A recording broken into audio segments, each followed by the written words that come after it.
Durante milênios, a humanidade se curvou diante do saber como quem se inclina diante do sagrado. O conhecimento não era uma ferramenta utilitária, era uma forma de comunhão com o mistério.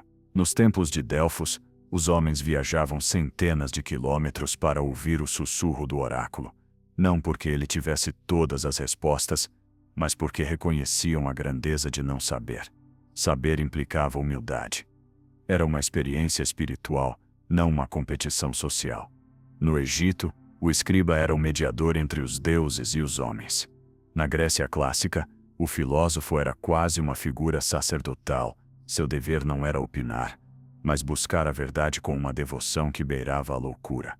Sócrates não ensinava dados, ensinava o desconforto de pensar.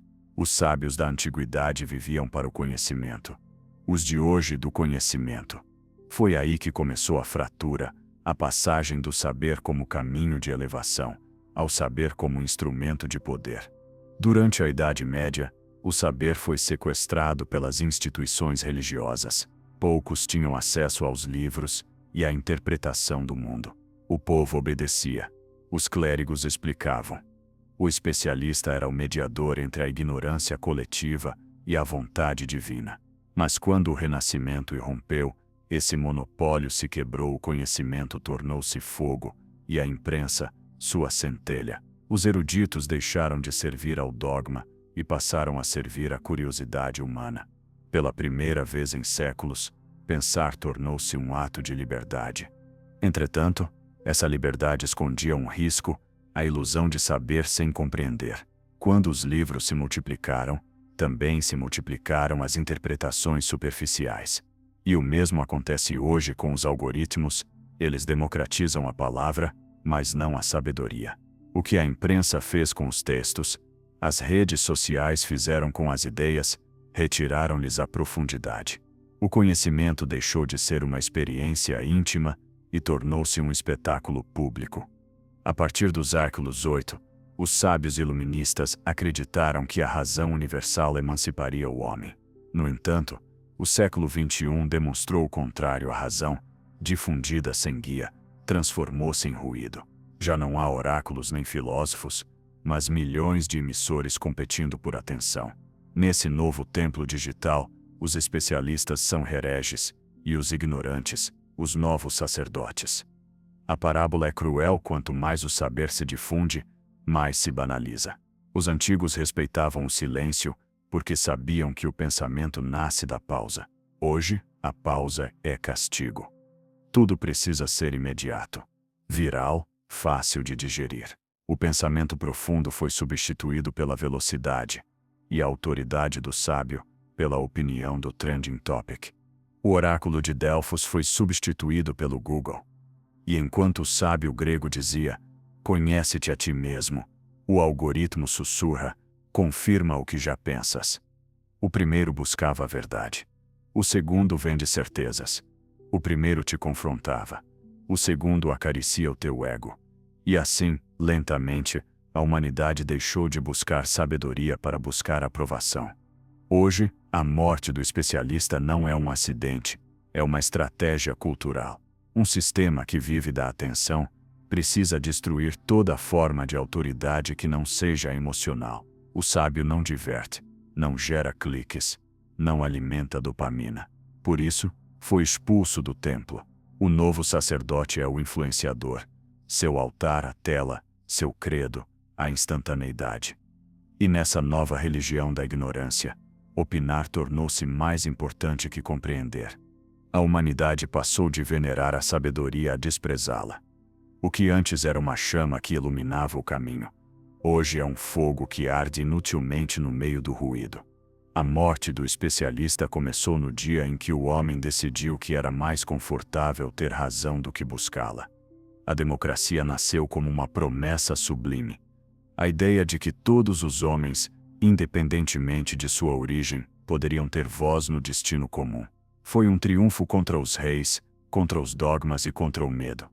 Mas como toda ideia poderosa, foi corrompida pelo excesso. Quando a igualdade se torna dogma, transforma-se em seu oposto. O que começou como liberdade terminou em desordem. O que deveria equilibrar o poder acabou nivelando a inteligência. Na Atenas de Péricles, a democracia era um experimento frágil. Somente os cidadãos instruídos podiam participar das decisões públicas. Havia um respeito sagrado pelo conhecimento. Nem todos opinavam sobre tudo, porque sabiam que a palavra sem compreensão era perigosa. O logos, a razão, era o eixo da polis. Mas, com os séculos, esse princípio se desfez. A voz do sábio perdeu peso, e a multidão, embriagada por sua própria importância, passou a acreditar que a verdade era questão de maioria. Alexis de Tocqueville, no século XIX, advertiu que a democracia poderia derivar em uma tirania suave, a do conformismo coletivo. O povo, dizia ele, já não teme os reis, teme ser diferente. Hoje, essa profecia se cumpre em sua forma mais digital. As redes sociais transformaram a opinião pública em um tribunal implacável, onde o conhecimento não é avaliado, é votado. A verdade já não precisa de provas, apenas de aplausos. O especialista tornou-se suspeito porque representa uma hierarquia que a sociedade igualitária rejeita. O discurso democrático que proclamava todas as vozes importam degradou-se até todas as vozes valem o mesmo. E essa pequena diferença semântica mudou o rumo da civilização. A ciência, a arte e a filosofia, que antes eram campos de profundidade e rigor, hoje precisam submeter-se à aprovação das massas. Um cientista pode passar anos estudando um vírus, mas um vídeo viral de 1 minuto pode invalidar seu trabalho diante de milhões. Não porque esteja certo, mas porque emociona. A democracia do século XXI já não se decide nos parlamentos, mas nos algoritmos. Cada curtida é um voto simbólico. Cada comentário, uma eleição instantânea. O saber já não se constrói, se fabrica. Não se valida pela evidência, mas pela visibilidade. E nesse processo, o especialista se torna um obstáculo. Alguém que sabe demais, que complica o simples, que pensa devagar demais. A ignorância, em contrapartida, vende rápido, entretém e cria comunidade. O filósofo espanhol José Ortega y Gasset, em A Rebelião das Massas, explicou com precisão cirúrgica: o homem-massa despreza o sábio não porque o odeia, mas porque não precisa dele. Já não busca entender, apenas sentir-se participante. E isso é o que a democracia moderna transformou em virtude, o direito de falar sem saber. O eu tenho minha opinião tornou-se uma forma de identidade. Questionar isso é sacrilégio. Nesse novo regime, a ignorância não é apenas aceita, é celebrada. Paradoxalmente, a mesma estrutura que deveria proteger a diversidade de pensamento criou um novo despotismo. Um despotismo horizontal, em que o ruído das maiorias silencia a voz do conhecimento. Antes temíamos os tiranos que impunham sua verdade de cima. Agora, sofremos uma tirania que se impõe de baixo disfarçada de consenso. O que se perde não é apenas o respeito pelo saber, mas o próprio sentido da verdade. A democracia cognitiva, como alguns a chamam, não produz cidadãos críticos, mas consumidores de informação. Todos votam, mas poucos compreendem por quê. Todos opinam, mas ninguém se aprofunda. Todos se sentem sábios, mas ninguém busca sabedoria. Assim morre o especialista, não entre o ódio dos poderosos, mas entre a indiferença das multidões. E nesse funeral silencioso, o sistema sorri. Porque uma massa que acredita saber tudo é mais fácil de manipular do que uma que reconhece sua ignorância. O especialista questiona. O ignorante consome. O sábio adverte, a multidão compartilha. E enquanto acreditamos viver a era da liberdade de expressão, assistimos ao nascimento de sua versão mais sombria, a liberdade da confusão. A ignorância, em nome da igualdade, conquistou o trono do conhecimento. E o preço que pagaremos por essa falsa democracia será alto. Sociedades que escolhem com o coração, mas governam com o erro. Povos que confundem empatia com verdade. Gerações que acreditam que saber é sentir. O especialista não morreu por arrogância, mas porque o mundo já não suporta o peso de seu rigor. O que antes foi virtude, o esforço de compreender. Hoje é percebido como ameaça. E assim, a democracia das opiniões substituiu a democracia do pensamento. Uma era em que o grito do ignorante vale mais do que o sussurro do sábio. A história da civilização pode ser lida como uma batalha silenciosa entre a razão e a emoção. Durante séculos, os sábios tentaram ensinar o homem a pensar antes de sentir. A filosofia, a ciência e a educação foram suas ferramentas para elevar o espírito acima do instinto. Mas em algum ponto da história recente, o pêndulo se moveu para o outro extremo. Deixamos de pensar para sentir e de raciocinar para reagir. Essa foi a ferida mortal do especialista, pois sua autoridade se sustentava justamente naquilo que o mundo atual mais detesta, a lentidão da reflexão. Nas democracias modernas, o voto foi concebido como um instrumento racional, um ato de julgamento cívico. Mas hoje, a opinião é exercida com a mesma velocidade com que se desliza o dedo sobre uma tela. Os algoritmos descobriram algo que nem os antigos tiranos nem os propagandistas mais hábeis do século XX conseguiram dominar: o poder do impulso emocional. Eles não precisam te reprimir, nem te censurar. Basta te fazer sentir. Quando a emoção governa, a razão abdica. E quando a razão abdica, o especialista desaparece. Na era do ruído, a autoridade do conhecimento tornou-se irrelevante porque não provoca emoções imediatas. Um acadêmico que explica, duvida ou pondera, é visto como fraco diante de quem afirma com paixão. O racional perdeu a batalha cultural porque o sistema descobriu que o emocional é mais lucrativo. As redes sociais não recompensam a verdade, mas a reação. Os algoritmos são as novas urnas em que votamos diariamente com nossos cliques. E o resultado dessa votação permanente é claro: a ignorância vence por maioria absoluta. O mais trágico é que esse processo não foi imposto pela força, mas pela sedução. As pessoas acreditam participar do debate público, quando na realidade estão presas a uma grande coreografia emocional. Cada curtida é uma afirmação identitária. Cada compartilhar é um ato de fé. O espaço digital, que deveria ser uma ágora moderna, tornou-se um coliseu em que a multidão exige espetáculo, não sabedoria. O especialista, com sua linguagem prudente e pensamento crítico, não se encaixa nessa lógica, não diverte, não escandaliza, não promete certezas. Por isso é expulso, ridicularizado, esquecido. O que antes era diálogo, hoje é ruído coral. A democracia, ao se digitalizar, perdeu seu componente mais sagrado: à escuta. Nas assembleias gregas, falar implicava expor-se ao julgamento dos outros, mas também ouvir a réplica. Hoje, as plataformas premiam a afirmação, não a reflexão. Já não debatemos para compreender, mas para vencer. A opinião se tornou uma forma de combate emocional, e cada cidadão é um guerreiro de sua própria crença. Assim se fabrica a nova ignorância, uma ignorância que se sente virtuosa porque participa. A morte do especialista não aconteceu nas universidades, mas no coração da cultura emocional. Foi executado lentamente, não pela censura, mas pela indiferença. As massas já não buscam o sábio, buscam o empático, não o que ensina, mas o que confirma.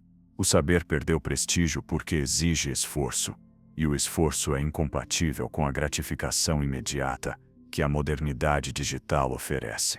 Nesse novo regime, a autoridade moral do conhecimento foi substituída pela popularidade emocional. O fenômeno tem raízes históricas. Nos anos 1960, a televisão transformou a política em teatro visual. O candidato não precisava ser sábio, mas carismático. O debate virou espetáculo, a verdade roteiro. Décadas depois, as redes sociais aperfeiçoaram esse mecanismo. Agora todos podem ser protagonistas, todos podem emitir juízo, todos podem fingir saber. Assim nasceu a democracia da ignorância, onde a opinião individual pesa mais que o consenso científico, e a emoção coletiva decide o que é real. A consequência é devastadora. Quando a emoção se transforma em verdade, a mentira torna-se invencível. Nenhum argumento racional consegue competir com o prazer de sentir-se parte de uma causa. E os novos poderes compreenderam isso muito bem. Políticos, marcas, meios de comunicação, todos apelam ao sentimento antes da lógica. O especialista não pode sobreviver nesse ecossistema, porque sua função não é seduzir, mas questionar.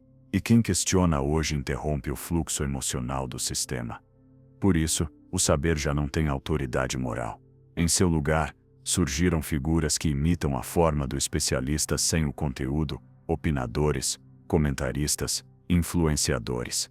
Vendem sabedoria em cápsulas, pensamento em frases motivacionais, filosofia em memes. São os novos sacerdotes do dogma emocional. E seu templo é o algoritmo. Democratizaram a ignorância com um sorriso. Mas essa democratização tem um preço: a banalização total do juízo. Se tudo se valida pelo número de likes, então a verdade perde qualquer hierarquia. A criança que grita sua raiva vale o mesmo que o cientista que analisa. A emoção do momento substitui a evidência. A maioria não quer saber se algo é verdadeiro. Quer saber se algo a faz sentir. E esse deslocamento silencioso construiu a sociedade mais manipulável da história. O filósofo alemão Peter Sloterdijk disse que vivemos em uma era de analfabetismo emocional inteligente. Sabemos gerir emoções para vender, mas não para compreender. Essa é a ironia do nosso tempo. O especialista morreu, mas seu cadáver foi vestido com terno de influenciador. Hoje, o conhecimento se disfarça de autenticidade para sobreviver. Mas por trás desse disfarce, não há sabedoria, apenas um algoritmo que nos diz o que queremos ouvir. A ignorância participativa é o novo ópio das massas. Faz-nos sentir importantes, mas nos priva da compreensão. Dá-nos voz, mas nos rouba o critério. Oferece-nos a ilusão de decidir, quando na verdade apenas reagimos. E assim, a democracia da emoção substituiu a democracia da razão. Já não há filósofos nas praças, mas emoções descontroladas. Já não há especialistas nos debates, mas atores em busca de aprovação. A morte do especialista, portanto, não foi um assassinato, foi um suicídio coletivo. Nós o matamos quando deixamos de valorizar a verdade acima da emoção, quando preferimos o prazer da validação ao rigor do pensamento, quando escolhemos o ruído em vez do silêncio, a reação em vez da reflexão, a sensação de saber em vez do esforço de aprender. E assim, sob o disfarce de uma democracia participativa, construímos uma civilização que confunde liberdade com ruído e conhecimento com popularidade. Um mundo em que a voz do sábio se perde entre milhões de gritos que não buscam verdade, mas eco. O século XXI não começou com uma revolução tecnológica, mas com uma revolução psicológica. Os poderosos entenderam que já não era necessário controlar os corpos, se pudessem controlar a atenção. Os ditadores do passado precisavam de censura, prisões e repressão. Os novos regimes precisam apenas de uma tela, uma emoção bem dirigida e uma audiência disposta a confundir opinião com verdade.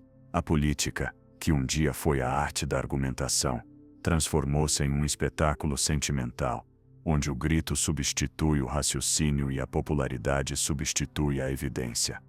A democracia nasceu para ser o governo dos cidadãos racionais, mas na era do algoritmo, o cidadão se transformou em consumidor emocional. Não vota por ideias, mas por estímulos. Não escolhe o mais sábio, mas o mais visível. Não busca argumentos, mas espelhos. O especialista, com sua linguagem técnica e sua prudência, desaparece da conversa pública porque não gera espetáculo. O novo político não precisa ter razão, precisa ser tendência. O filósofo francês Guy Debord já havia previsto isso em A Sociedade do Espetáculo. Tudo o que foi vivido diretamente tornou-se representação. Hoje a política é exatamente isso, uma encenação. As campanhas não são mais criadas para informar, mas para emocionar. Os discursos não são escritos para convencer, mas para viralizar.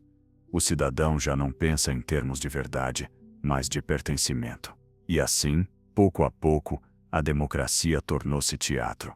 E a opinião pública, sua plateia hipnotizada. O poder compreendeu algo que o sábio sempre temeu. A verdade não mobiliza massas, mas a emoção sim. A indignação, o medo e a esperança são os novos instrumentos de governo. Já não importa o que se diz, mas o que se sente. O líder moderno não precisa dominar a realidade, mas dominar a narrativa. E em um mundo onde a emoção é soberana, o especialista é irrelevante, porque sua função, explicar o que é, confronta o poder mais forte de todos, a emoção daquilo que queremos acreditar. O populismo é a consequência lógica dessa mutação cultural. Em um ecossistema dominado pela informação rápida, o político carismático tem mais poder do que o político preparado. As pessoas já não buscam líderes que pensem, mas líderes que sintam como elas. A empatia tornou-se mais eficaz do que a verdade. E essa mudança destruiu a autoridade do conhecimento. Hoje, o político que apela à razão perde, o que apela à emoção conquista. O fenômeno não é novo. Já no século XX, os regimes totalitários descobriram o poder da propaganda. Mas a diferença é que, hoje, a manipulação não vem de um único centro ideológico, e sim de milhões de microcentros conectados pela rede.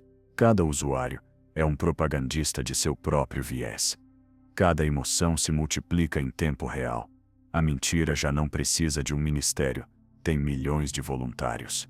O resultado é um novo tipo de cidadania. Uma multidão alfabetizada emocionalmente, mas intelectualmente vazia. Gente capaz de opinar sobre tudo, mas de compreender muito pouco. As redes sociais, longe de democratizar a informação, democratizaram o impulso. Já não existe tempo para refletir, apenas para reagir. A indignação é o novo voto. A viralidade, o novo referendo. E a verdade, um estorvo que atrapalha a velocidade do ciclo informativo. Os meios de comunicação, cúmplices dessa mutação, encontraram seu negócio na confusão. Durante décadas, os jornalistas buscavam o furo. Hoje buscam o clique. A objetividade deixou de ser rentável. As redações viraram fábricas de manchetes desenhadas para provocar emoções, não para informar. O especialista, aquela figura que analisava, contrastava e matizava, foi deslocado pelo comentarista, pelo debatedor de painel, pelo convidado polêmico. Não se paga para compreender o mundo, mas para manter o público entretido. E assim, os mesmos meios que antes serviam para iluminar as massas hoje, servem para alimentá-las de ruído. A desinformação não se impõe pela mentira direta, mas pela saturação tantas versões da realidade que o cidadão já não sabe em qual acreditar. Nesse caos emocional, a política encontra seu terreno ideal.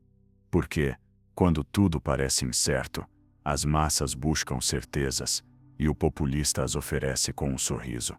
A democracia da ignorância é funcional ao poder.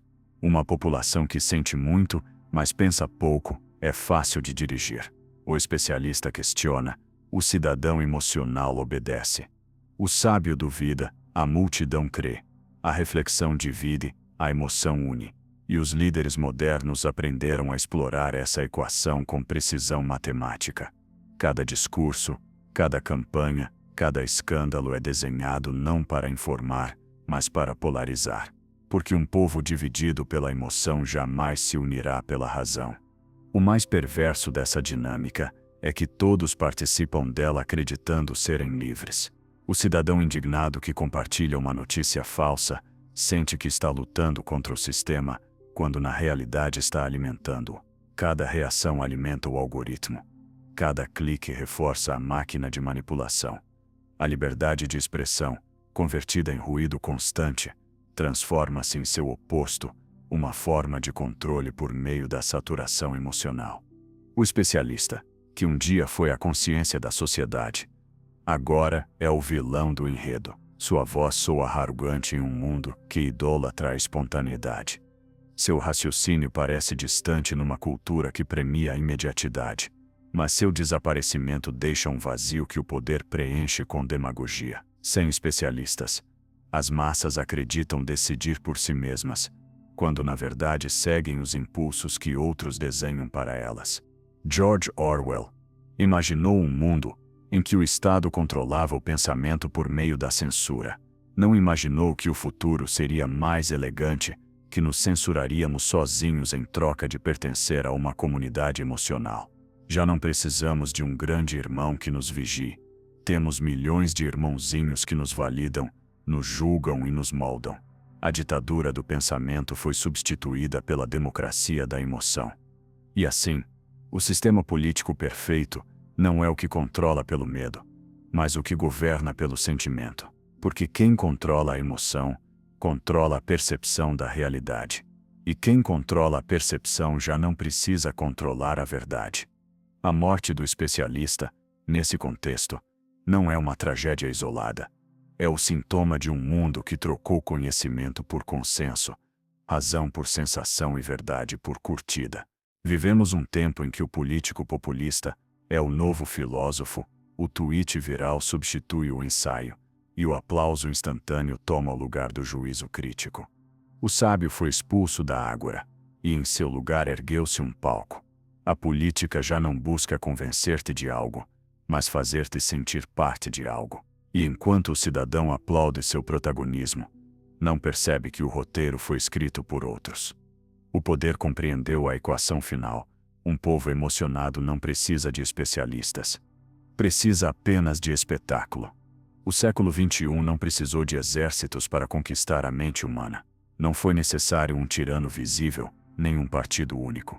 Bastou um consenso disfarçado de liberdade. Uma ditadura sem chicotes nem censura, em que o controle se exerce por meio do desejo e a obediência se disfarça de participação. O cidadão moderno crê que pensa livremente, mas na realidade, seus pensamentos são selecionados, dosados e dirigidos por um sistema que entende melhor suas emoções do que ele próprio. A opinião converteu-se na nova moeda do poder. Em vez de ouro, cotiza-se influência. Em vez de leis, impõem-se tendências. O que antes era uma conversa entre mentes críticas hoje é uma batalha de percepções instantâneas. O poder já não se exerce pelo medo, mas pelo consenso emocional. E quem se atreve a duvidar desse consenso transforma-se em inimigo público.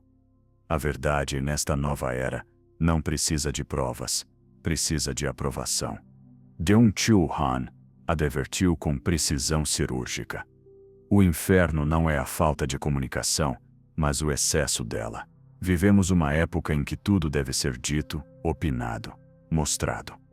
Mas nesse ruído constante, o pensamento morre. O especialista, que antes representava o silêncio ponderado diante da multidão, foi substituído por uma maquinaria que recompensa a certeza imediata e castiga a dúvida. Duvidar hoje é subversivo. Refletir é suspeito. A ditadura da opinião não tem cárceres, tem algoritmos. Não reprime com violência, mas com invisibilidade. Quem não se alinha ao fluxo das tendências simplesmente desaparece do radar digital. Sua voz não é proibida, é ignorada. Sua palavra não é censurada, é afundada no oceano do ruído. É a forma mais sofisticada de controle que a humanidade já conheceu. Um sistema que não precisa impor, porque consegue que as pessoas se autocensurem por medo de não pertencer. Nas sociedades antigas, o sábio era marginalizado por sua raridade. Nas modernas, por sua lentidão. A inteligência crítica exige tempo, contexto, esforço. 3 coisas que o sistema contemporâneo não pode permitir. Cada segundo de silêncio é um segundo sem rentabilidade. Cada pausa de reflexão é uma ameaça ao ritmo do consumo. Assim, fabricou-se uma sociedade que produz opiniões com a mesma velocidade com que consome conteúdo. E nesse ciclo, o pensamento profundo tornou-se um luxo para poucos. A ditadura da opinião funciona porque alimenta o ego do indivíduo. Faz-nos sentir importantes, visíveis, ouvidos. Convence-nos de que cada publicação é um ato político, cada comentário uma declaração de liberdade. Mas o que parece emancipação é, na realidade, alinhamento. Quanto mais opinamos, menos pensamos. Quanto mais falamos, menos escutamos. E quanto mais acreditamos decidir, mais obedecemos às regras invisíveis que o algoritmo nos impõe. O filósofo francês, Michel Foucault, Falou do biopoder. Um sistema que não controla de fora, mas de dentro, fazendo o indivíduo interiorizar as normas do poder. É exatamente isso que ocorreu com a opinião. As massas já não precisam de um censor externo, censuram-se entre si. O julgamento social, amplificado pelas redes, substitui o julgamento racional. Já não buscamos a verdade, mas a aprovação. Já não tememos o erro, mas o isolamento. E assim, a democracia converte-se em um espetáculo de conformidade. O especialista representava um obstáculo para essa dinâmica. Sua função era dizer o que ninguém queria ouvir, sustentar verdades incômodas, defender a evidência mesmo quando impopular. Mas, num mundo em que tudo se decide por votos digitais, o sábio perde sentido. De que serve ter razão se o algoritmo não te mostra? De que serve a verdade se ninguém a compartilha? Na ditadura da opinião, o que não viraliza não existe. O resultado é uma paisagem mental devastadora. Uma sociedade que acredita saber tudo, mas teme pensar diferente. Uma cultura em que o silêncio é suspeito, a dúvida é fraqueza e a reflexão é elitismo. Nesse contexto, o especialista já não morre de desprestígio, mas de relevância. Não porque tenha deixado de ter valor, mas porque seu valor não pode traduzir-se em tendência. A democracia da ignorância atingiu seu ponto culminante quando o pensamento se tornou uma ameaça ao consenso emocional. As pessoas já não querem saber a verdade, querem sentir-se certas. E essa diferença, mínima em aparência, é o abismo onde o conhecimento afunda. O que antes era uma sociedade de debate, converteu-se numa sociedade de confirmação. Todos procuram razões para ter razão, não para compreender. E nessa uniformidade disfarçada de diversidade, o sistema sorri. Porque um povo que confunde liberdade com expressão e pensamento com repetição é um povo dócil, previsível e rentável. A ditadura da opinião não precisa impor o erro. Basta multiplicar as versões da verdade até que nenhuma importa. O sábio da antiguidade falava com prudência, consciente dos limites da linguagem. O cidadão moderno fala sem cessar, convencido de sua infalibilidade. Entre ambos, o mundo mudou. A palavra perdeu seu peso, o juízo perdeu seu rigor e a verdade perdeu seu templo. O que resta é um imenso coro de vozes que entoam em uníssono a canção do sistema. Somos livres porque podemos opinar. Mas essa liberdade é uma ilusão. Porque opinar sem compreender é repetir o que o poder quer ouvir. E o novo poder não precisa nos convencer de nada. Precisa apenas garantir que nunca tenhamos tempo para pensar. O especialista morreu, sim, mas sua morte não foi um crime, foi um sacrifício. Uma oferenda ao conforto de um mundo que preferiu a velocidade à sabedoria, a conexão à verdade, a emoção à razão. E enquanto as massas celebram sua liberdade digital, não percebem que o novo tirano não tem rosto. Tem apenas um nome: opinião pública. Toda época tem sua aristocracia. Na antiguidade foram os guerreiros. Na Idade Média, os clérigos. Na modernidade, os burgueses. Mas na nossa era digital, emergiu uma nova casta dominante, a elite da ignorância. Não é a que mais sabe, mas a que melhor aparenta saber. Não se alimenta da verdade, mas da visibilidade. Seu poder não provém do conhecimento, e sim do controle do relato. São os administradores do consenso emocional, os novos sacerdotes de uma religião sem deuses, a religião da percepção. O sábio do passado construía sua autoridade com silêncio, estudo e tempo. O novo líder de opinião obtém-na com exposição, velocidade e carisma. O que antes era fruto de uma vida de contemplação hoje se alcança com um algoritmo de recomendação. A verdade foi substituída pela estética da verdade. Uma ilusão perfeitamente embalada para os olhos cansados de uma sociedade que já não busca profundidade, mas estímulo. Essa elite não veste túnicas nem coroas. Apresenta-se como um de nós, próxima, espontânea, democrática. Mas por trás dessa proximidade, há um poder muito mais sofisticado do que o dos velhos reis, o poder de moldar o que as massas sentem, pensam e creem. Não governam territórios, governam imaginários. Não mandam sobre corpos, mas sobre emoções. Não impõem dogmas, viralizam-nos. Os novos sacerdotes do consenso não precisam censurar ideias. Basta dirigir o fluxo da atenção.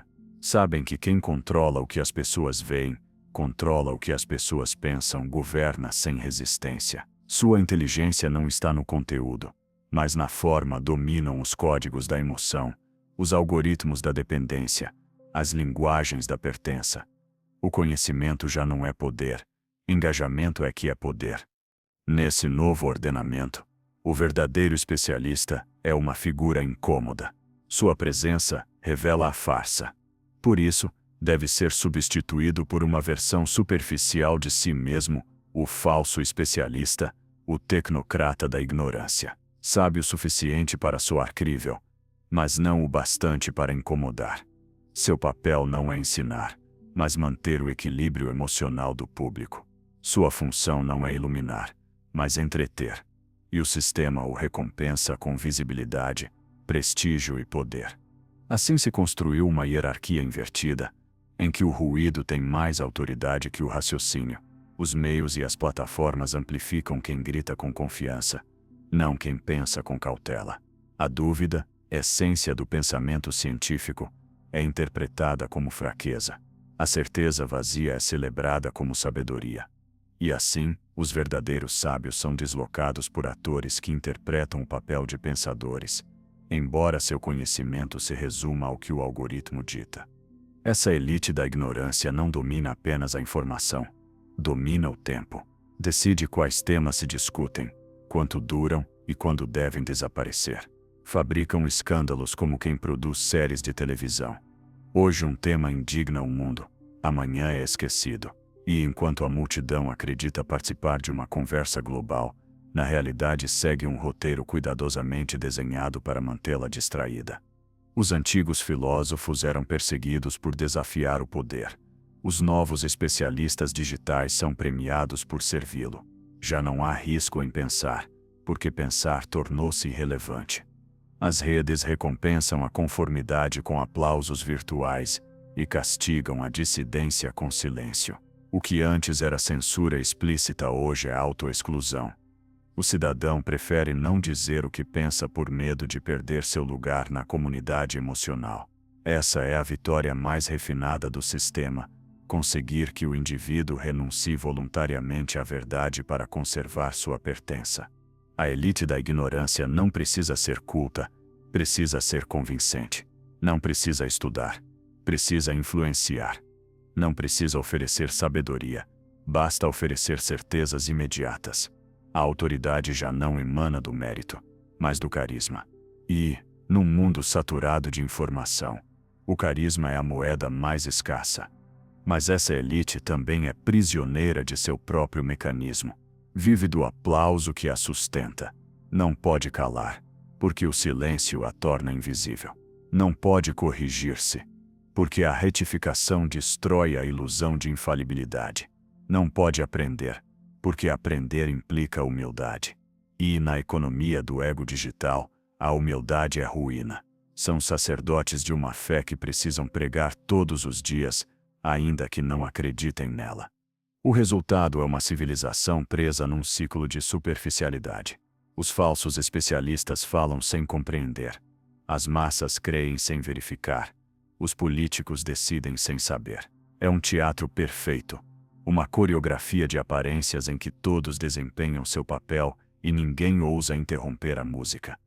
Porque interrompê-la implicaria encarar o vazio que se esconde atrás, o vazio do pensamento, o vazio do sentido, o vazio da verdade. Enquanto isso, os verdadeiros sábios, os que ainda existem, se retiraram para o silêncio.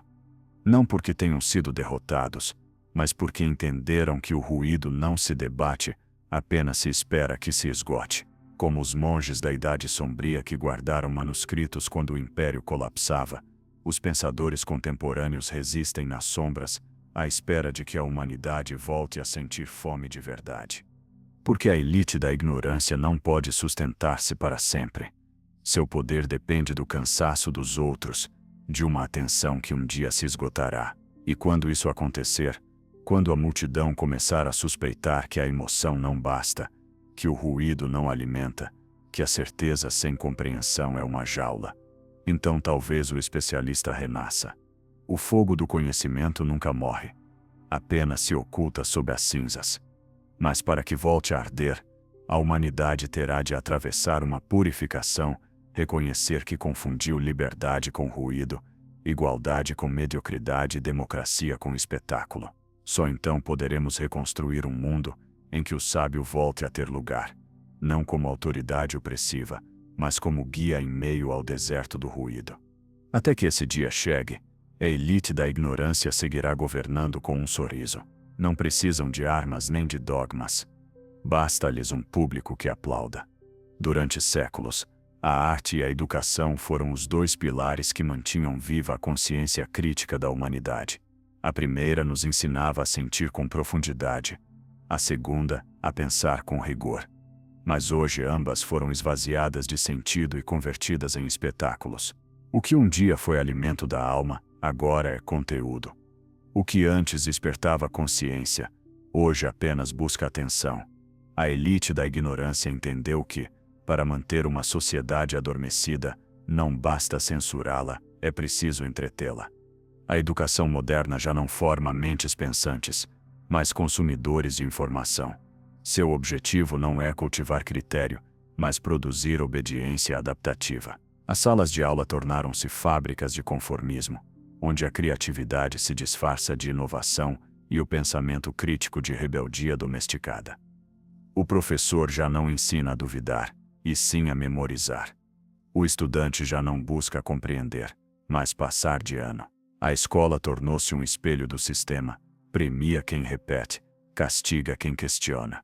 Antigamente, o conhecimento era uma chama que precisava ser cuidada. Hoje é uma estatística que precisa ser medida. As universidades que um dia foram templos do saber, converteram-se em corporações do prestígio. Vendem diplomas como se fossem certificados de obediência intelectual. O especialista que ali se forma não nasce para pensar, mas para servir. O pensamento livre, incômodo e criativo foi substituído pelo pensamento rentável. E assim, a educação deixou de ser caminho para a sabedoria para tornar-se passaporte para a conformidade. Mas a elite da ignorância não parou aí. Colonizou também a arte. Transformou-a em mercadoria emocional, em produto de consumo rápido. O artista, que antes buscava a verdade por meio da beleza, agora busca relevância através do algoritmo. A arte já não incomoda, não interroga, não sacode, apenas entretém. É um espelho complacente que reflete o que o espectador deseja sentir. A rebeldia estética foi absorvida pelo mercado e convertida em tendência. A cultura, que um dia foi o espaço onde a sociedade pensava a si mesma, tornou-se um ruído inofensivo que acompanha a distração coletiva. Os museus enchem-se de selfies, os livros reduzem-se a frases inspiracionais, a música é fabricada para o algoritmo, o cinema é programado para a dopamina.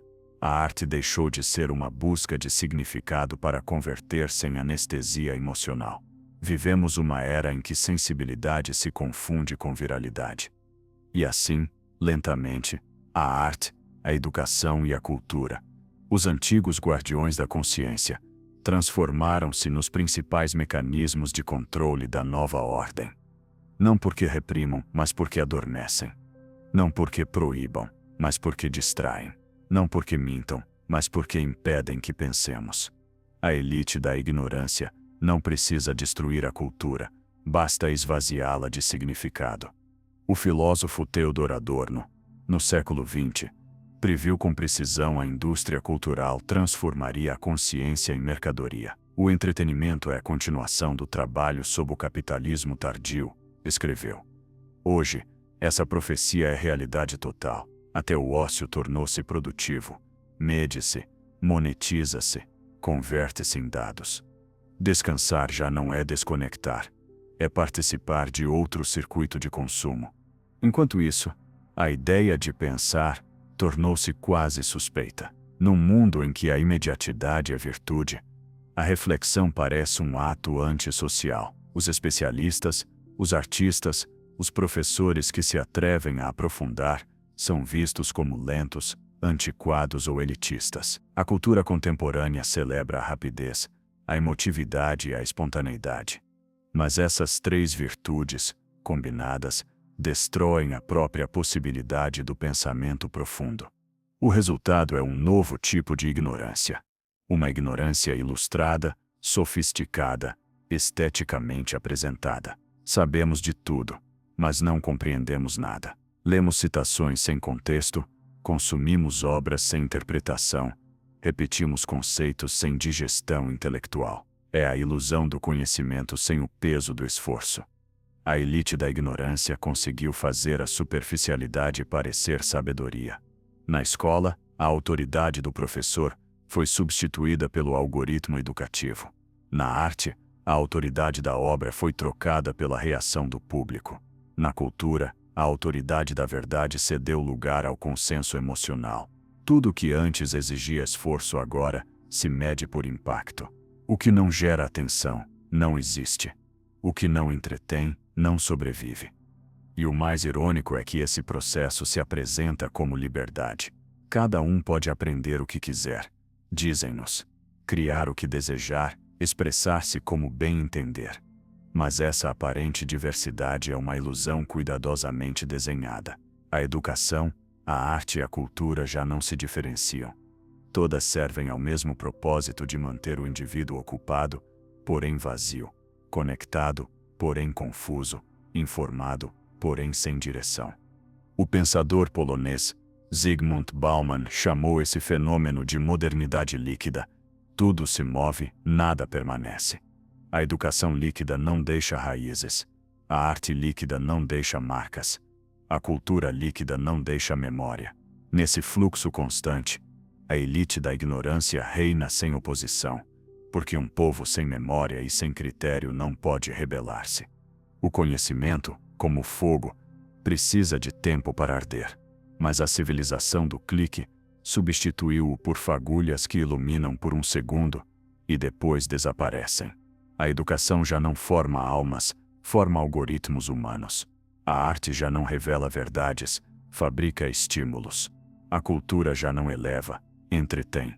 E, no entanto, em algum canto silencioso desta civilização do ruído, ainda arde uma centelha. Um professor que ensina sem telas. Um artista que cria sem buscar aplausos. Um leitor que prefere pensar a escanear. São os últimos portadores da chama que a elite da ignorância tentou extinguir. Por quê? Mesmo que o sistema tenha transformado o conhecimento em espetáculo, não pode apagar sua essência. A verdade continua sendo incômoda. A cultura domesticada pode anestesiar, mas não pode matar a sede de sentido. E quando essa sede despertar, quando o homem voltar a perguntar-se por que sabe tanto, mas compreende tão pouco, então o ciclo começará a romper-se. Até lá, a arte seguirá sorrindo das telas, a escola seguirá premiando a obediência e a cultura seguirá celebrando o ruído. E o sábio, exilado em seu silêncio, seguirá esperando o dia em que a humanidade volte a preferir a verdade ao entretenimento. O ser humano contemporâneo habita uma paradoxa. Vive cercado de conhecimento, mas afastado da sabedoria. Tem acesso a toda a informação do mundo, mas não sabe o que fazer com ela. Pode opinar sobre tudo, mas não consegue encontrar sentido em nada. Nunca houve uma civilização tão informada, nem tão perdida. No coração dessa abundância de dados, pulsa uma pobreza interior que a tecnologia, o entretenimento e a velocidade não conseguem disfarçar. É o vazio da alma moderna, um vazio ilustrado, brilhante na superfície e desolado por dentro. Quando a figura do especialista morreu, não ruiu apenas uma hierarquia intelectual, rompeu-se um vínculo espiritual. Durante séculos, os sábios e pensadores foram mais que autoridades acadêmicas, eram guias da alma. Ensinavam a viver, a suportar a dúvida, a reconciliar a razão com o mistério. Mas o novo mundo, obcecado pela utilidade, não tem lugar para essa função. O conhecimento deixou de ser bússola interior para tornar-se ferramenta de consumo. E sem bússola, o homem pode avançar muito, mas para lugar nenhum. O filósofo Viktor Frankl advertiu, após sobreviver aos campos de concentração, quando o sentido desaparece, o homem esvazia-se por dentro, ainda que tenha todo o resto. Hoje, esse diagnóstico repete-se em escala global. Vivemos na era do bem-estar material e da pobreza espiritual. A educação promete sucesso, não sabedoria. A cultura promete prazer, não sentido. A sociedade promete liberdade, mas entrega apenas opções vazias. E o indivíduo, saturado de possibilidades, sente-se mais confuso do que nunca. A morte do especialista não deixou apenas um vazio cognitivo, mas um vazio moral. Já ninguém ensina a discernir entre o verdadeiro e o falso, entre o justo e o rentável, entre o belo e o útil. Em seu lugar, o indivíduo moderno guia-se pela emoção imediata, pela validação do entorno, pelo reflexo digital de sua identidade. Mas, nessa busca de aprovação constante, perdeu a relação mais sagrada de todas, a relação consigo mesmo. Friedrich Nietzsche previu esse cenário com clareza aterradora. Ao anunciar a morte de Deus, não falava apenas de religião, mas do colapso do sentido transcendente. O homem, libertado de toda a autoridade externa, tornou-se dono do próprio destino, mas também escravo do próprio vazio. Hoje, essa profecia cumpriu-se com um novo rosto. Já não adoramos deuses, e sim dados. Já não buscamos a verdade, e sim a sensação de certeza. Substituímos a fé pela estatística, a reflexão pela reação, a alma pela tela. O indivíduo do século XXI vive num oceano de informação, mas sem âncoras. Muda de ideia a cada semana, de causa a cada mês, de identidade a cada ano. A velocidade o empurra a reinventar-se constantemente, sem jamais encontrar-se. Vive conectado a todos, mas desconectado de si mesmo. Fala, opina, compartilha, mas não sente. O ruído exterior ocupou o lugar da voz interior. E nesse silêncio perdido esconde-se a tragédia mais profunda da nossa época. O ser humano já não se pertence.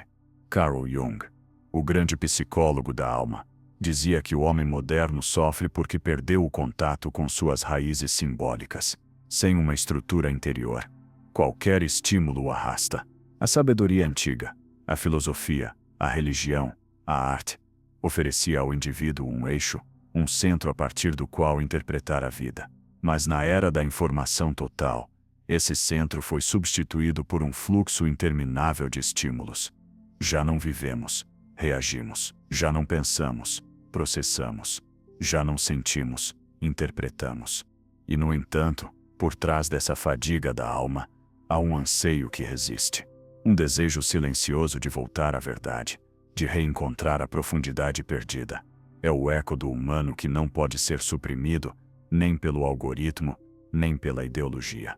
Alguns o buscam na espiritualidade, outros na natureza, outros na solidão. Porque, como escreveu Pascal, toda a infelicidade do homem provém de não saber permanecer quieto num quarto. Mas o sistema teme esse silêncio, porque no silêncio o indivíduo reencontra o essencial.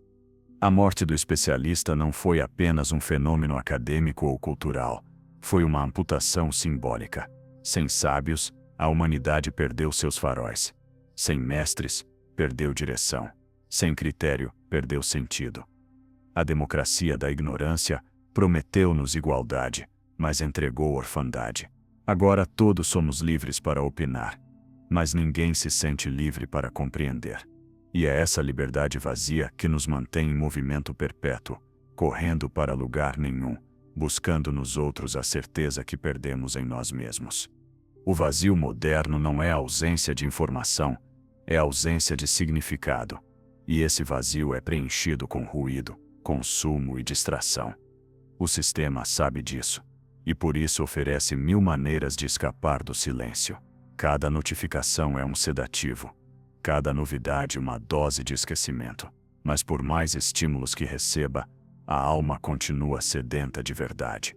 Porque aquilo que o algoritmo não pode oferecer é sentido. Nietzsche chamou isso de o deserto que cresce dentro da alma humana. Um deserto cheio de miragens, sucesso, fama, liberdade, visibilidade. Todas prometem saciar o vazio, mas apenas o multiplicam. A informação sem sabedoria é como um banquete sem pão abundante, mas incapaz de nutrir. E assim, o homem moderno, em sua obsessão por saber tudo, acabou esquecendo o mais importante: como viver. Talvez por isso os sábios de hoje não sejam os que mais falam, mas os que aprenderam a calar. Num mundo que recompensa a visibilidade, o silêncio é o último ato de resistência. O verdadeiro conhecimento não busca aplausos, busca sentido. Não grita, ilumina. Não impõe, guia. E embora o ruído pareça invencível, toda civilização que esquece o valor do pensamento acaba voltando a ele, quando já não tem mais nada a dizer. A morte do especialista nos deixou órfãos da verdade, mas também nos deu uma oportunidade de buscá-la por nós mesmos. Talvez o futuro não dependa de ressuscitar os especialistas, mas de transformar cada um de nós em aprendizes do silêncio. Porque apenas quem se atreve a pensar por conta própria pode escapar da ilusão coletiva de saber. O novo renascimento não nascerá do ruído das multidões, mas do murmúrio das consciências que, cansadas de opinar, decidem voltar a compreender. Toda morte deixa uma semente. E a do especialista, embora pareça definitiva, não é exceção. Das ruínas do pensamento crítico, das cinzas da sabedoria exilada, começa a surgir algo que o sistema não pode controlar: o desejo de compreender. Porque a alma humana, por mais anestesiada que esteja, sempre acaba rebelando-se contra a mentira, mesmo quando essa mentira vem disfarçada de verdade. A história da humanidade sempre oscilou entre duas forças: a comodidade e o sentido. Por um tempo, a comodidade domina. Mas quando a alma se sufoca em seu próprio conforto, o sentido retorna com a força de um terremoto. É isso que acontece agora. Enquanto as telas pregam distração e os falsos sábios vendem certezas embaladas, algo silencioso começa a despertar. Uma geração cansada de saber sem entender, farta de opinar sem pensar, começa a buscar profundidade em um mundo que só oferece superfície. O novo renascimento não chegará com manifestações nem revoluções políticas. Nascerá no invisível, na mente de quem decide ler em vez de deslizar, ouvir em vez de reagir, compreender em vez de julgar. Nascerá no coração de quem ousa desconectar-se do ruído para voltar a escutar sua própria voz interior. A rebelião do futuro não será tecnológica nem econômica, será espiritual. O sábio de amanhã não será o que acumula mais dados, mas o que conserva a capacidade de assombro. Não será o que domina os algoritmos, mas o que ousa questioná-los. Não será o que tem razão, mas o que sabe calar quando todos gritam. Porque é no silêncio que renasce a inteligência, e na quietude que volta a germinar a verdade.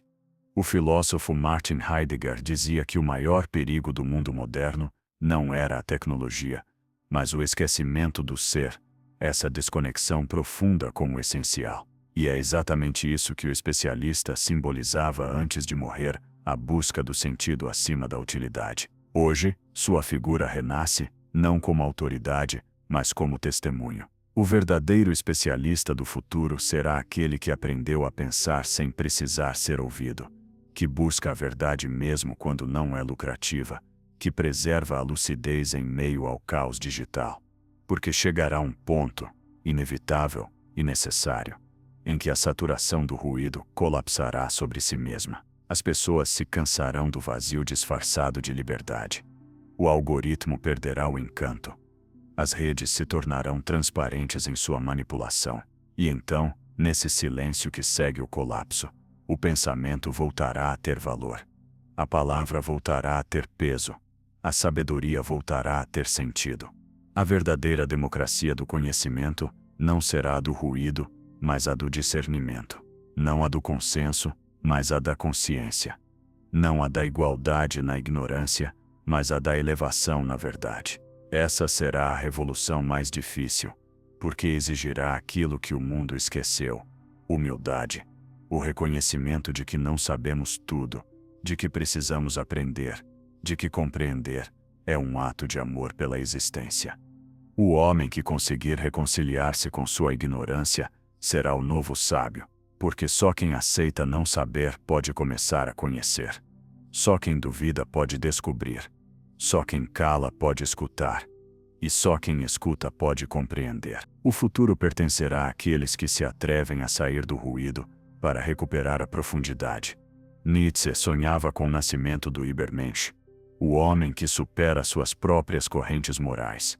Mas talvez o homem superior do nosso tempo não seja o que domina os outros, e sim o que domina a si mesmo. O que aprende a resistir ao impulso de opinar, ao desejo de ter razão, à tentação de ser visto. O que encontra sentido na solidão, clareza no silêncio e liberdade na mente. Esse será o novo tipo de sábio, um guerreiro invisível em um mundo saturado de luzes.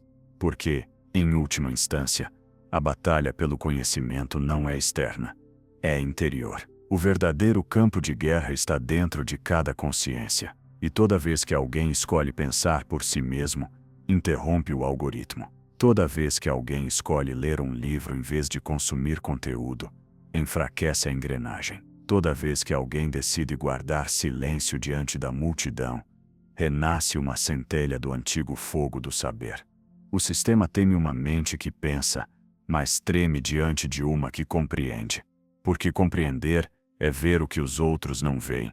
Que a liberdade não está em dizer tudo o que se quer, mas em poder calar o que não importa.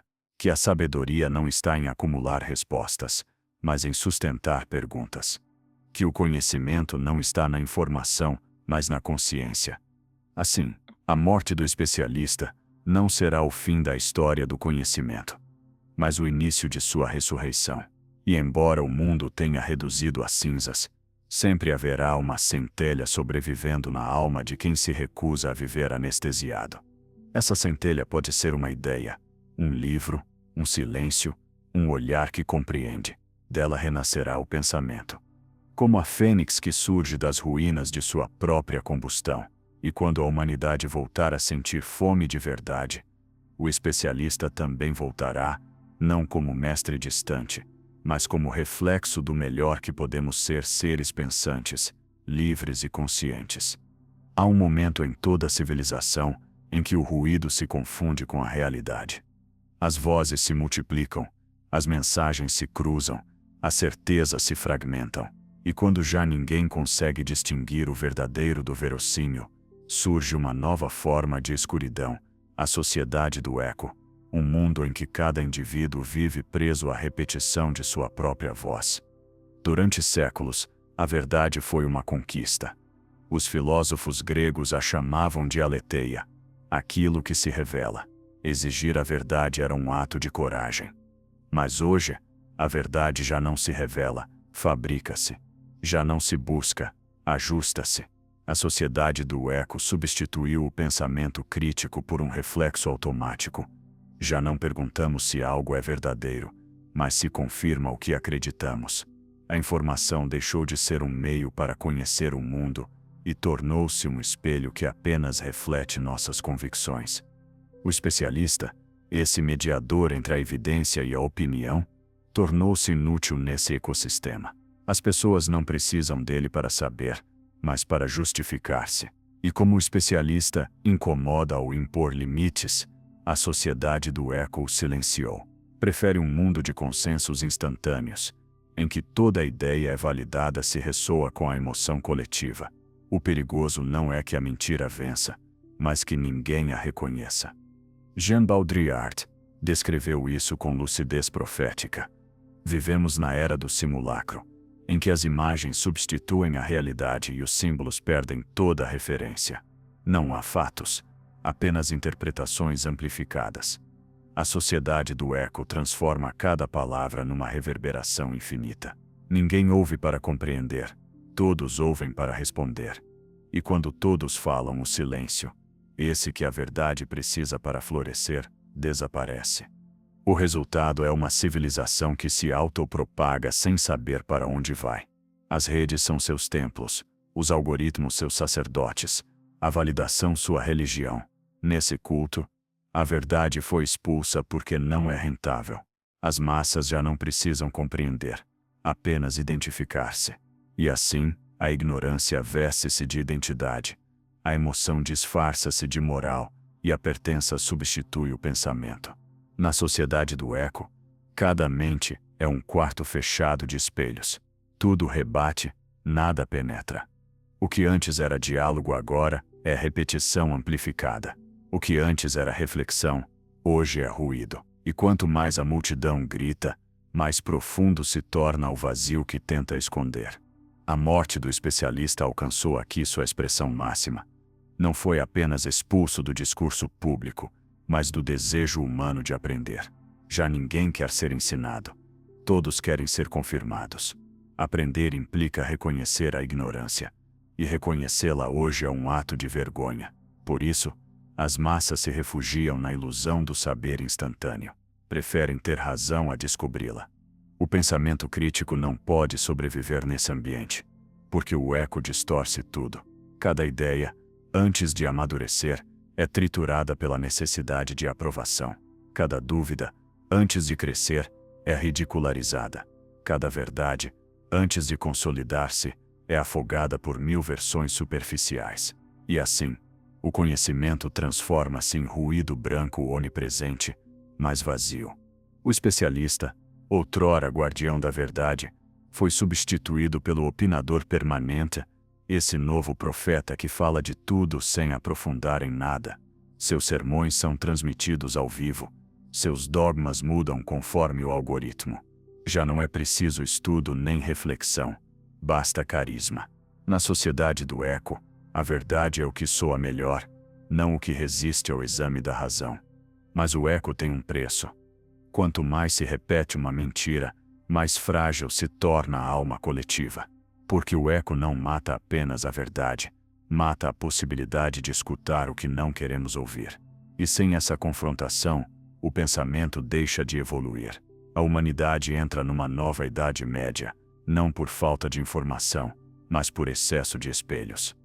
E, no entanto, em meio a esse ruído infinito, o silêncio ainda existe, escondido, quase clandestino, nos cantos do sistema. Ali vivem os poucos que ainda buscam compreender em vez de reagir. Não têm poder nem visibilidade, mas possuem algo que o sistema teme: tempo. Tempo para ler, observar, pensar. São os novos hereges do século XXI, aqueles que ainda acreditam que o conhecimento pode nos libertar. Talvez o futuro não pertença aos que mais falam, mas aos que aprendam novamente a ouvir. Porque em um mundo onde tudo se repete, pensar é o ato mais revolucionário. Depois do ruído, veio o silêncio. Mas não o silêncio do pensamento, e sim o da anestesia. A humanidade, exausta de sua própria hiperatividade mental, começou a entregar-se voluntariamente ao descanso de não pensar. Assim nasceu a sociedade anestesiada. Um mundo em que o conforto substituiu a consciência, onde a calma não é paz, mas desconexão. Já não se sofre por ignorância, porque o sistema aprendeu a transformar a ignorância em prazer. O novo ser humano não está oprimido, está entretido. Não é prisioneiro, é participante. Vive num estado de sonolência lúcida, acreditando decidir, quando na verdade apenas reage a estímulos cuidadosamente desenhados. As telas não são correntes, são almofadas. Elas nos embalam com informação constante até que o espírito adormeça.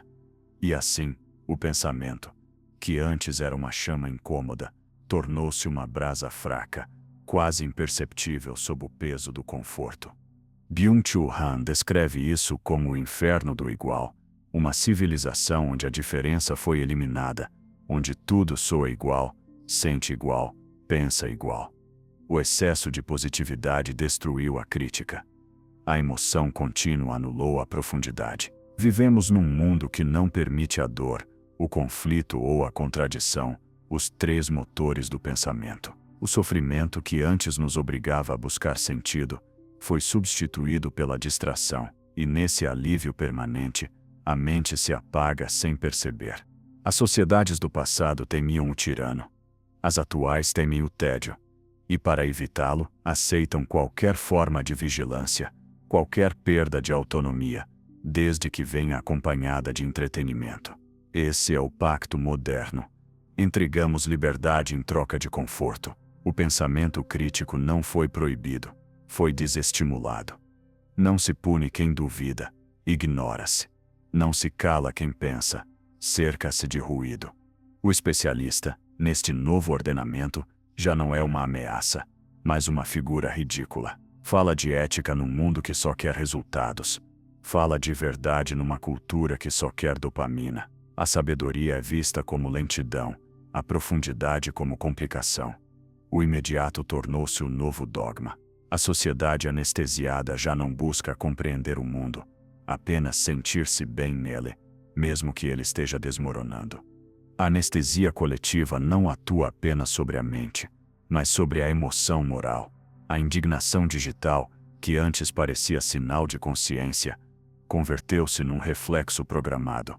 Indignamo-nos por um dia, esquecemos no seguinte.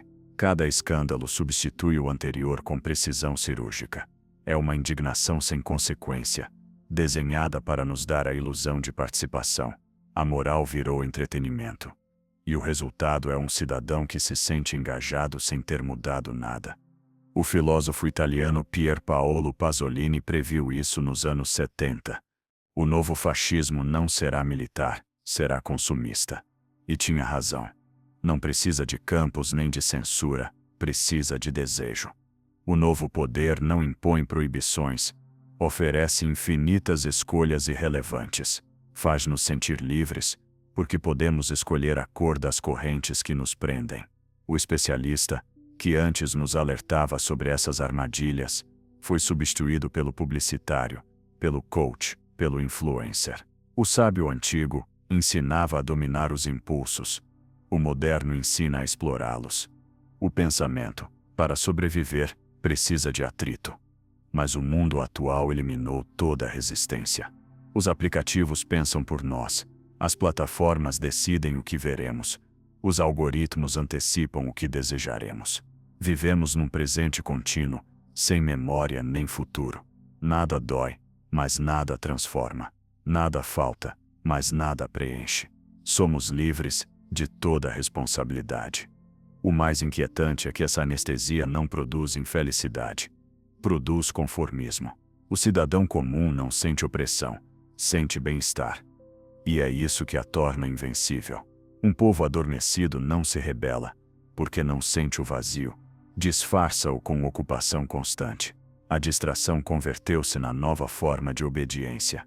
O filósofo Aldous Huxley compreendeu isso antes de todos. O futuro não seria dominado pelo medo, mas pelo prazer. A servidão voluntária do indivíduo contemporâneo não se deve à repressão, mas à saturação.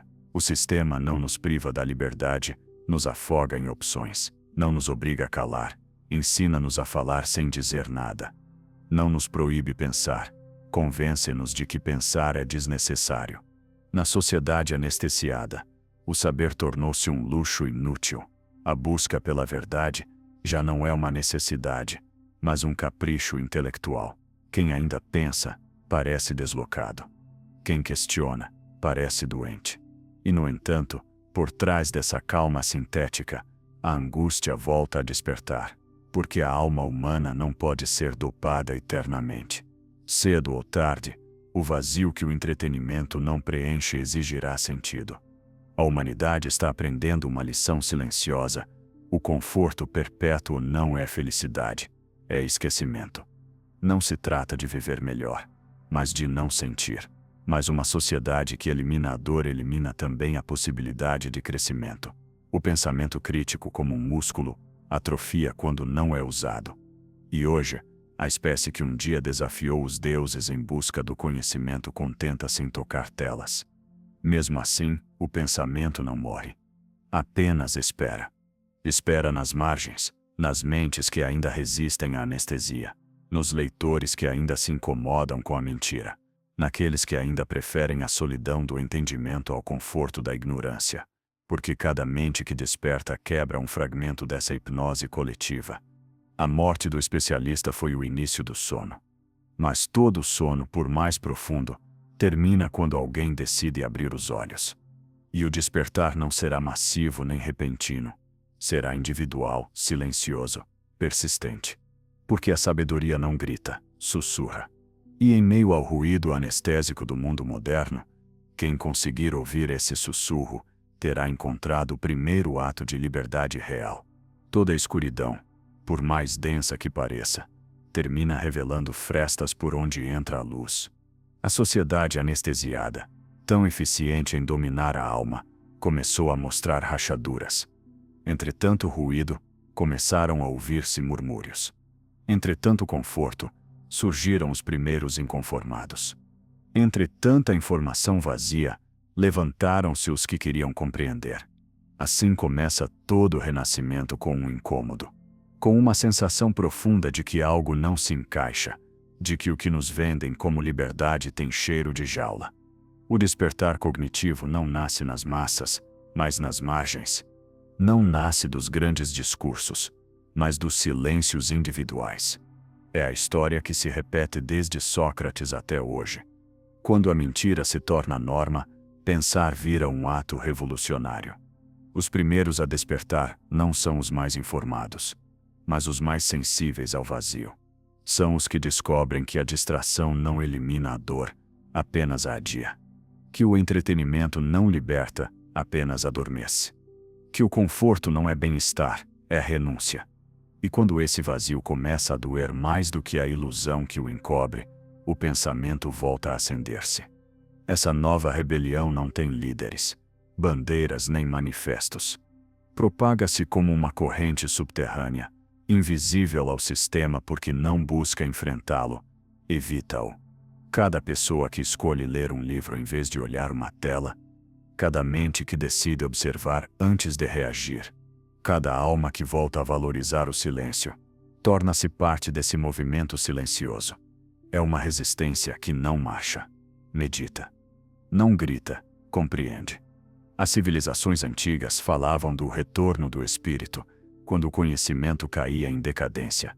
Hoje, esse retorno assume a forma de uma consciência que começa a recordar o esquecido que pensar não é um luxo, é uma necessidade vital, que a alma não se alimenta de dados, mas de sentido, que o silêncio não é vazio, é espaço interior. Esse despertar cognitivo é lento, porém imparável, porque responde a algo mais profundo que a lógica, responde à fome de verdade. Os novos rebeldes não são guerreiros nem políticos, são pensadores. Não destroem edifícios, e sim paradigmas. Não buscam impor uma verdade, mas libertar a mente da preguiça emocional. Sua força não está nos números, mas na clareza. E essa clareza é contagiosa. Quando alguém compreende, ilumina os que o cercam. Assim começa a transformação de consciência em consciência, como uma cadeia invisível que percorre o mundo. O sistema não pode controlar esse tipo de rebelião, porque ela não tem um inimigo visível. Não se organiza, não se financia, não se anuncia. Espalha-se na mente de cada indivíduo, que decide desconectar-se do fluxo de manipulação. Cada ato de pensamento independente é um golpe no coração do mecanismo que vive do ruído. E por isso, o pensamento livre é hoje o ato mais perigoso. Nas universidades, alguns professores começam a resgatar a dúvida como virtude. Nas redes, alguns criadores desafiam a velocidade com profundidade. Nas ruas, alguns jovens descobrem que aprender por conta própria é mais libertador do que obedecer a currículos vazios. Nos lares, algumas famílias desligam a televisão para voltar a conversar. Em toda parte, pequenos gestos cotidianos marcam o início de uma revolução invisível. Não é casual que esse despertar tenha começado numa era de saturação. Como escreveu Carl Jung, onde há excesso de luz artificial, surge a necessidade de uma escuridão interior. A alma humana, superalimentada de estímulos, busca equilíbrio. E esse equilíbrio encontra-se no retorno ao essencial, na leitura, na contemplação, na natureza, na conversa profunda. O novo pensamento não busca dominar a tecnologia, mas humanizá-la. Não busca destruir o sistema, mas transcendê-lo. Não busca ganhar discussões, mas recuperar a capacidade de escutar. É um pensamento humilde, consciente de seus limites, porém poderoso porque ousa olhar além do miragem do progresso. A morte do especialista, que parecia definitiva, revela-se agora como um rito de transição. Seu desaparecimento permitiu que a autoridade desmoronasse, mas também que o conhecimento se libertasse de sua forma rígida. Os novos sábios não vestem batas nem ocupam cátedras. Trabalham em silêncio. Desde a introspecção, desde a arte, desde a vida cotidiana. São jardineiros da consciência, cultivadores do discernimento. Esse despertar não será rápido nem confortável. O sistema tentará absorvê-lo, convertê-lo em moda, monetizá-lo, trivializá-lo. Mas sempre haverá quem escape dessa armadilha, quem escolha a lentidão em vez da pressa, a compreensão em vez da reação, a verdade em vez da aprovação. Porque o pensamento é como a água, pode ser contido, mas nunca destruído. Cedo ou tarde, encontra um leito. E hoje, ele começa a fluir novamente, entre os escombros do ruído, entre os algoritmos do conformismo, entre os muros do entretenimento. O despertar cognitivo não anuncia o fim do sistema, mas o princípio do indivíduo consciente. E quando indivíduos suficientes despertarem, quando o conhecimento voltar a ser um ato de amor e não de consumo, quando o silêncio recuperar sua dignidade, então o especialista renascerá, não como autoridade, mas como símbolo do que a alma humana sempre quis ser, uma chama que pensa. Das ruínas do ruído começa a erguer-se algo novo. Não um sistema, nem uma ideologia, nem uma moda. É algo mais profundo e silencioso. Uma mudança na qualidade da consciência. O despertar individual de onde surgiram os primeiros pensadores livres começa a conectar-se, a reconhecer-se. Pequenos núcleos de lucidez, dispersos pelo mundo, começam a tecer uma rede invisível que não precisa de líderes nem de bandeiras, porque sua força não é a imposição, mas a clareza.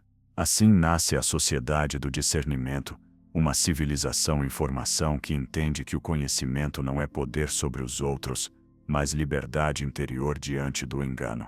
Nessa nova sociedade, pensar volta a ser um ato de coragem.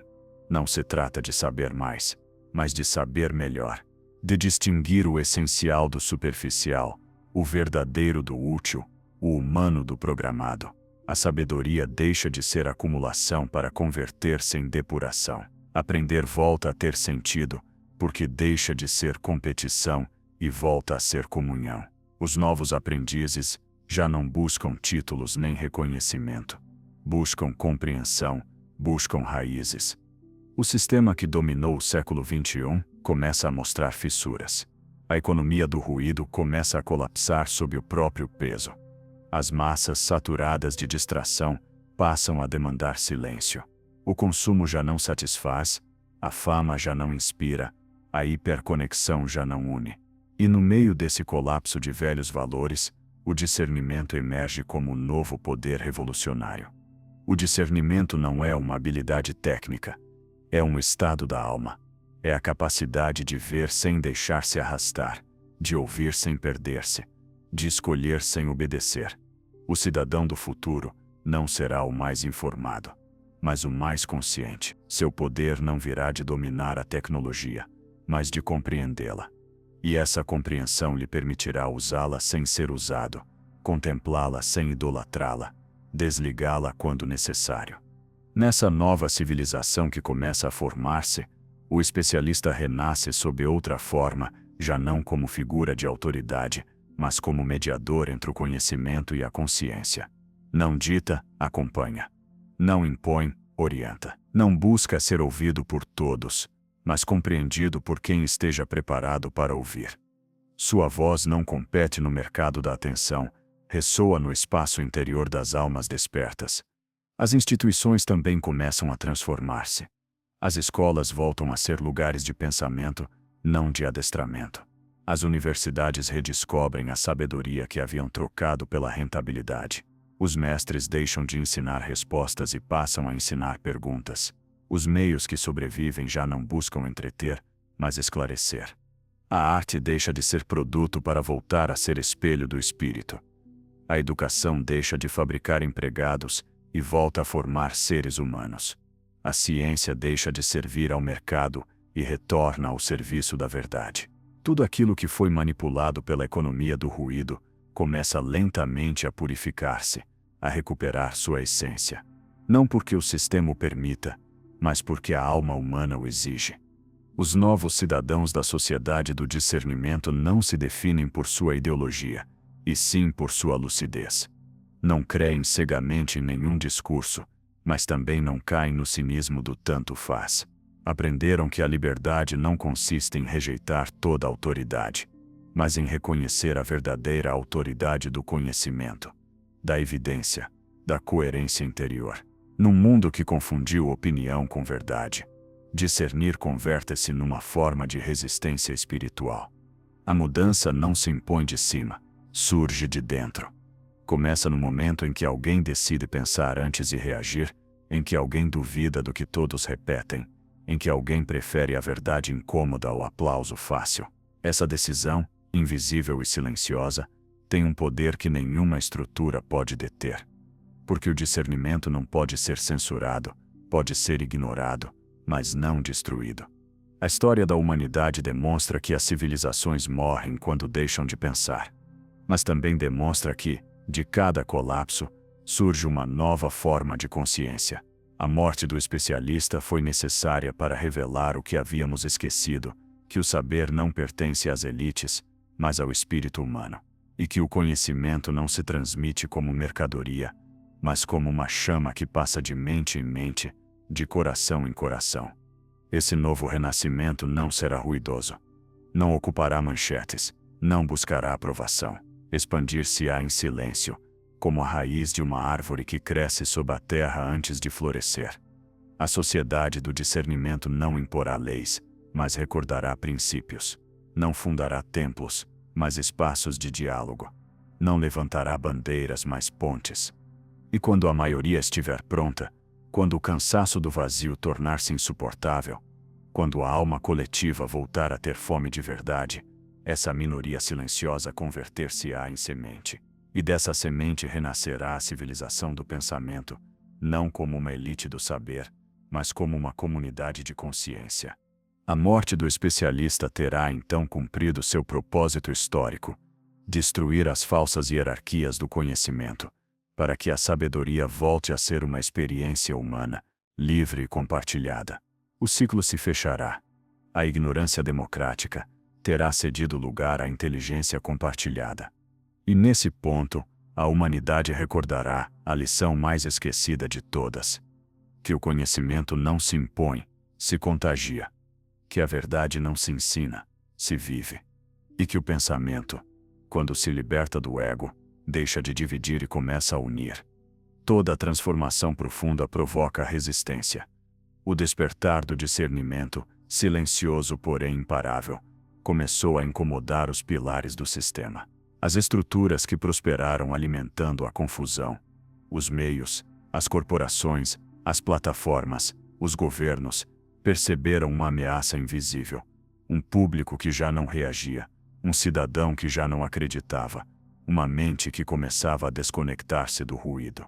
A indiferença ao espetáculo tornou-se seu pior inimigo. O sistema sobrevivera a todas as revoluções políticas, econômicas e tecnológicas, mas nunca enfrentara uma revolução do pensamento, porque não se pode manipular quem aprendeu a observar-se, nem controlar quem descobriu a diferença entre desejar e compreender. Por isso, seu contra-ataque foi sutil, não recorreu à censura aberta, mas à sedução renovada. O ruído voltou, porém disfarçado de profundidade. A distração retornou com estética filosófica. O mercado entendeu que o novo consumidor não queria apenas entretenimento, e sim conteúdo com propósito. Assim nasceu a espiritualidade imbalável, a reflexão em cápsulas, o pensamento motivacional instantâneo, uma nova forma de anestesia travestida de sabedoria. O sistema aprendeu a falar a língua dos despertos para voltar a adormecê-los. Era uma armadilha perfeita. Oferecer conhecimento sem compromisso, profundidade sem esforço, consciência sem transformação. E milhões voltaram a cair. As redes encheram-se de discursos inspiradores que não inspiravam ação, de frases sobre liberdade que não libertavam ninguém. A rebelião do pensamento foi reduzida à estética. O silêncio, convertido em tendência. mas alguns resistiram. Os que compreenderam que o pensamento verdadeiro não se vende nem se monetiza, que a sabedoria não se produz em massa, que o conhecimento autêntico não busca seguidores, e sim compreensão. Esses poucos começaram a viver de outro modo, sem gritar, sem exibir-se, sem esperar aprovação. Voltaram a ler livros esquecidos, a conversar face a face, a trabalhar por amor ao conhecimento, e não por visibilidade. Sua revolução não tinha hashtags, tinha coerência. Incapaz de silenciá-los, o sistema tentou ridicularizá-los. Chamou-os de idealistas, antiquados, elitistas. Opôs-lhes a velocidade do novo, a comodidade do simples, a promessa do tudo fácil. Mas o discernimento não se mede por modas, mede-se por resultados. E pouco a pouco, os efeitos do ruído tornaram-se evidentes: crise mental, fadiga emocional, desconfiança generalizada. O espetáculo começava a esgotar-se. A anestesia já não funcionava. Nesse ponto, a rebelião do silêncio começou a propagar-se, não com discursos, mas com exemplo. Em meio ao caos digital, surgiram espaços de estudo, leitura e contemplação. Pequenos círculos onde o diálogo substituiu o debate, onde a compreensão superou o julgamento. Escolas sem hierarquias, comunidades sem dogmas, projetos sem fama. E embora invisíveis às massas, multiplicavam-se como raízes sob a terra. O filósofo Albert Camus escreveu: "A única maneira de enfrentar um mundo sem liberdade é tornar-se tão absolutamente livre que a própria existência seja um ato de rebelião." Isso tornou-se a consigna dessa nova geração de pensadores: viver lucidamente em meio à confusão. Não combater o sistema, mas deixar de alimentá-lo. Não destruir as estruturas, mas permitir que minguem por inanição. Porque a ignorância organizada não sobrevive sem atenção. E a atenção, esse recurso explorado pelo sistema como petróleo, começou a escassear. Cada vez mais pessoas a recuperavam como ato consciente. Deixavam de consumir compulsivamente, reduziam o ruído, cultivavam a calma. A revolução não ocorria nas ruas, mas na mente. Era uma insurgência espiritual, invisível e poderosa. A elite da ignorância começou a fraturar-se. Alguns de seus próprios membros, antigos influenciadores, líderes, jornalistas, tecnocratas, começaram a desertar. Perceberam que haviam vivido construindo miragens, fabricando ilusões, mantendo as pessoas adormecidas com promessas vazias. E quando o remorso tornou-se insuportável, alguns atravessaram a fronteira, passaram a ensinar o que sabiam sobre a manipulação das massas. Expuseram os mecanismos do algoritmo, os truques do marketing, a psicologia do controle. Assim, os antigos arquitetos do ruído converteram-se em mensageiros da lucidez. Foi então que o sistema compreendeu que já não podia controlar a informação, precisava controlar o significado. Se a verdade se libertava, só poderia sobreviver manipulando a interpretação. E começou a guerra pelo sentido. Os discursos multiplicaram-se, os símbolos esvaziaram-se, as palavras degradaram-se. Liberdade, democracia, verdade, educação, tudo foi reconfigurado até perder a essência. Mas desta vez o povo já havia aprendido. O discernimento coletivo transformou-se em escudo. A sociedade do pensamento, embora minoritária, sabia reconhecer a manipulação pelo seu cheiro. Sabia distinguir a mensagem sincera da fabricada, o mestre do vendedor, a sabedoria do slogan. O sistema continuava rugindo, mas seu rugido soava oco, porque o ruído só assusta quem não compreende.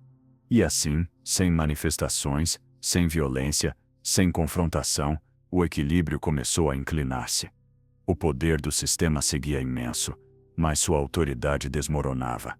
E quando uma estrutura perde legitimidade na consciência das pessoas, sua queda já não depende do tempo, mas da maturidade espiritual do povo. Nesse momento histórico, o silêncio tornou-se símbolo de liberdade. Não o silêncio do medo, mas o silêncio que precede a criação. Nesse silêncio fértil, o pensamento renascia como semente. E a humanidade, pela primeira vez em séculos, começava a recordar quem era, não consumidora de ideias, mas criadora de significado. A morte do especialista, que fora a origem do caos, converteu-se assim no princípio da ordem. Não uma ordem imposta, mas interior. Não uma hierarquia vertical, mas uma harmonia horizontal entre seres conscientes. E esse equilíbrio, frágil porém real, estendia-se como uma aurora sobre o mundo que havia confundido ignorância com liberdade. Porque toda civilização morre quando deixa de pensar, mas também renasce quando alguém se atreve a fazê-lo outra vez. Toda noite termina, mesmo as que parecem eternas. Depois de séculos de ruído, a humanidade começou a despertar com a mesma lentidão com que o sol amanhece sobre uma paisagem devastada. Não foi uma revolução ruidosa, mas uma transformação silenciosa, quase invisível. Os templos da distração estavam vazios, os ecos das antigas telas se dissipavam, e as pessoas começaram a notar algo que há muito tempo haviam esquecido: o som do mundo sem interferências. O ar, sem o peso do excesso, parecia mais limpo. As conversas mais sinceras. A tecnologia, mais humana. O homem, enfim, mais consciente de si.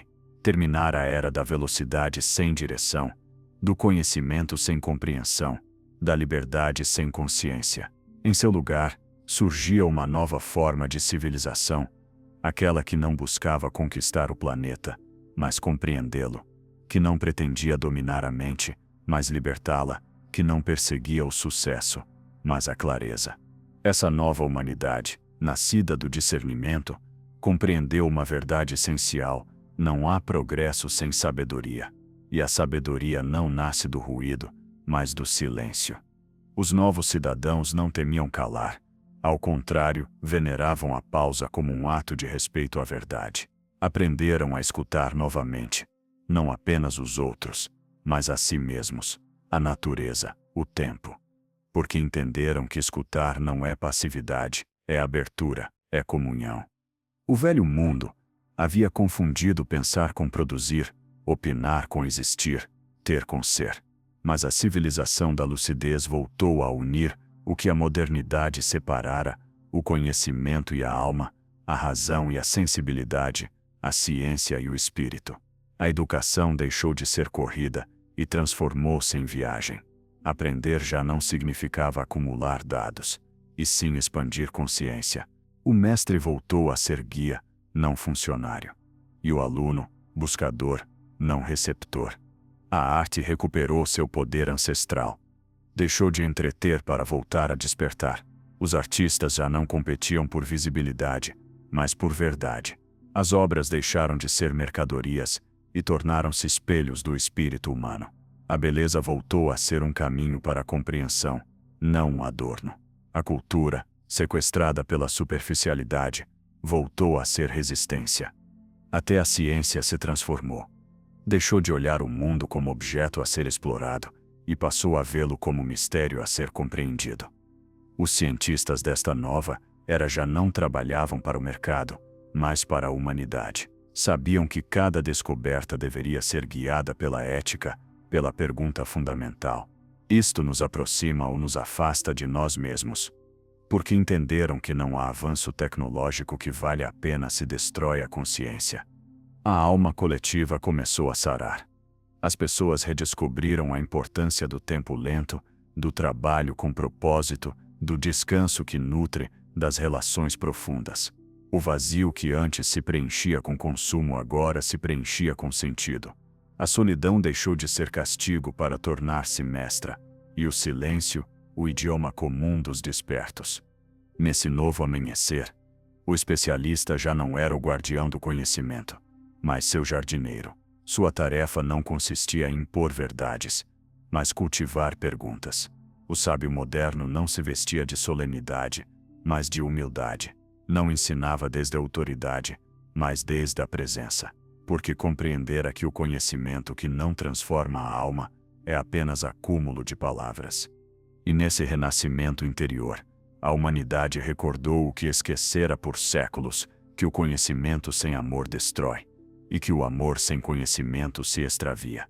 que a verdadeira inteligência não se mede pela velocidade do pensamento, mas pela profundidade da compreensão, que a liberdade não consiste em fazer o que se quer, mas em saber por que se quer. Essa nova civilização não precisava de heróis nem salvadores.